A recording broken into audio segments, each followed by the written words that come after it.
உதகை அருகே மினி பேருந்து பள்ளத்தில் கவிழ்ந்த விபத்தில் 20க்கும் மேற்பட்டோர் பலத்த காயமடைந்தனர். நீலகிரி மாவட்டம் உதகையிலிருந்து தங்காடு கிராமத்தை நோக்கி 25 பயணிகளுடன் தனியார் பேருந்து சென்று கொண்டிருந்தது. அப்போது ஓட்டுநரின் கட்டுப்பாட்டை இழந்த பேருந்து அருகில் இருந்த 120 அடி பள்ளத்தில் கவிழ்ந்தது. இதில் மினி பேருந்தில் பயணம் செய்த 20க்கும் மேற்பட்டோர் பலத்த காயமடைந்தனர். அவர்கள் அனைவரும் மீட்கப்பட்டு சிகிச்சைக்காக உதகை அரசு மருத்துவக் கல்லூரி மருத்துவமனைக்கு அனுப்பி வைக்கப்பட்டனர்.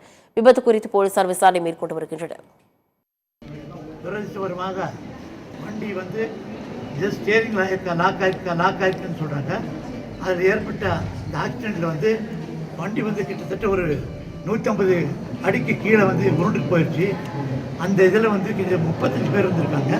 அது 35 பேரில் இன்றைக்கி அவங்க எல்லாமே அந்த 2 பேர் கொஞ்சம் கிரிட்டிக்கலாக இருக்காங்க. அதுக்கு டாக்டர்ஸ் பார்த்துட்ருக்காங்க. மீதி எல்லாம் நல்லா இருக்காங்க. அங்கெல்லாம் ஒரு நாள் 2 நாள் இப்போ வீட்டுக்கு போகிற மாதிரி இருக்காங்க. அந்த 2 பேரை அப்சர்வ் பண்ணிவிட்டு 2 நாள் பார்த்துட்டு அது இங்கே சரி பண்ணி முடியலன்னா அவங்க கொஞ்சம் கோயம்புத்தூர் கன்ஃபார்ம் மாதிரி சொல்கிறாங்க.